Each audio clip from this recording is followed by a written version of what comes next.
ಎಷ್ಟು ವರ್ಷದಿಂದ ಇದ್ದಾರೆ, ಏನಿದ್ದಾರೆ ಮತ್ತು ಇವರು ಇದ್ದ ಸಂದರ್ಭದಲ್ಲಿ ಎಷ್ಟು ಇನ್ಫಿಲ್ಟ್ರೇಟರ್ಸ್ ಆಗಿದೆ, ಎಷ್ಟು ಭಯೋತ್ಪಾದನಾ ಚಟುವಟಿಕೆಗಳು ನಡೀತಾ ಇತ್ತು, ಈ ಎಲ್ಲ ಸಂಗತಿಗಳನ್ನ ಮೊದಲ ಹೋಮ್ ಮಿನಿಸ್ಟರ್ ಬೇಜವಾಬ್ದಾರಿಯಿಂದ ಮಾತನಾಡಿದ್ರೆ, ಮೊದಲನೇದಾಗಿ ರಾಜ್ಯದಲ್ಲಿ ಹಲವಾರು ವರ್ಷಗಳಿಂದ ಇದ್ದಾರೆ.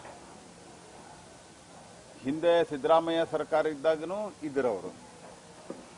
ಆ ರೀತಿ ಅನೇಕರಿದ್ದಾರೆ ಮತ್ತು ಇನ್ಫಿಲ್ಟ್ರೇಷನ್ ಬಗ್ಗೆ ಕಟ್ಟುನಿಟ್ಟಿನ ಕ್ರಮವನ್ನು ಏನೋ ಒಳಗಡೆ ಕಳ್ಳತನದಿಂದ ನುಗ್ತಾರೆ ಅದನ್ನು ಬಂದ್ ಮಾಡಿದರೆ ಬಿಜೆಪಿ ಸರ್ಕಾರದಲ್ಲಿ.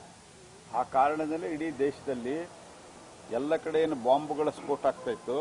ನಿಮ್ಮ ಕಾಲದಲ್ಲಿ ಎಲ್ಲೆಲ್ಲಾಗಿತ್ತು ಪರಮೇಶ್ವರ್ ಅವರೇ?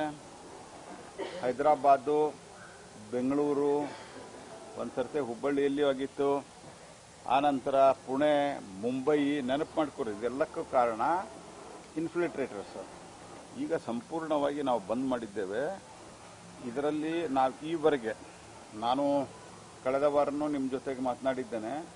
ಈ ವಿಷಯದಲ್ಲಿ ಎಲ್ಲೂ ನಾವು ಪಾಲಿಟಿಕ್ಸ್ ಮಾಡಿಲ್ಲ. ಪರಮೇಶ್ವರ್ ಅವ್ರನ್ನ ನಾವೊಬ್ಬ ಸಜ್ಜನ ಅಂತ ತಿಳ್ಕೊಂಡಿವಿ. ದೇಶದ ಬಗ್ಗೆ, ರಾಜ್ಯದ ಬಗ್ಗೆ ಕಳಕಳಿ ಇರೋ ಅಂತ ತಿಳ್ಕೊಂಡಿವಿ. ಅದಕ್ಕೆ ಈ ರೀತಿ ಅತ್ಯಂತ ಚಿಲ್ಲರೆ ಆದಂತ ರಾಹುಲ್ ಗಾಂಧಿ ಅಂತೆ ಮಾತನಾಡುವುದು ಅವ್ರು ಬಿಡಬೇಕು. ಹೇಳಿಕೆ ಬಿಜೆಪಿಗೆ ಡ್ಯಾಮೇಜ್ ಆಗುತ್ತೆ?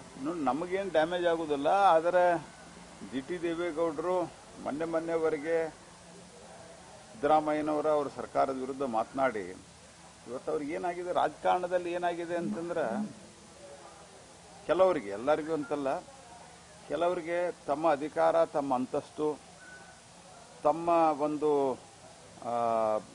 ತಮಗೆ ಬೇಕಾದ ಸ್ಥಾನ ಸಿಗಲಿಲ್ಲ, ತಮಗೆ ಬೇಕಾದ ಜಾಗ ಸಿಗಲಿಲ್ಲ, ತಮಗೆ ಬೇಕಾದ ಟಿಕೆಟ್ ಸಿಗಲಿಲ್ಲ, ತಮಗೆ ಬೇಕಾದಂಥ ಮಂತ್ರಿ ಸ್ಥಾನ ಸಿಗಲಿಲ್ಲ ಅಂತಂದ್ರೆ ಅವರು ಪಕ್ಷದ ವಿರುದ್ಧವಾಗಿ ಮಾತನಾಡೋದು, ಪಕ್ಷ ಬಿಡೋದು, ಮತ್ತೊಂದು ಪಕ್ಷಕ್ಕೆ ಹೋಗೋದು. ಇದು ಬಹಳ ಒಂದು ಅಂದ್ರೆ ಪ್ರತಿಯೊಂದು ಪೊಲಿಟಿಕಲ್ ಪಾರ್ಟಿಗೆ ಅದರದೇ ಆದಂಥ ಒಂದು ವಿಚಾರಧಾರೆ ಇರ್ತದೆ. ಅದೆಲ್ಲವೂ ಬಿಟ್ಟು ತಮ್ಮ ಸ್ವಂತದ ಅಧಿಕಾರ ಸ್ಥಾನಮಾನಕ್ಕಾಗಿ ಬಡದಾಡೋರು ಜಾಸ್ತಿ ಆಗಿರೋದಕ್ಕೆ ಇವೆಲ್ಲ ಕಾರಣ.